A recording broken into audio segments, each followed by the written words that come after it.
Nag-job order ako for a year sa isang LGU and then lumipat sa SUC for permanent position.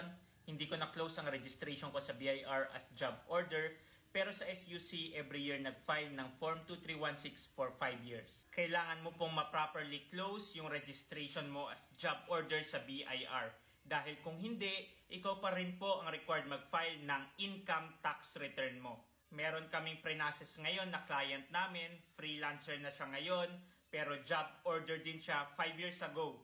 Pinabayaran po, pinafile muna ang annual ITR at pinabayaran ang late filing penalty bago siya pinayagan na makapag-register as a freelancer. Ibig sabihin, permanent po ang records natin kay BIR. Naka-job order ka pa rin po doon, required ka pa rin mag-file ng annual income tax return mo. Not unless i-update mo po si BIR na hindi ka na po job order, full-time employee ka na po ngayon.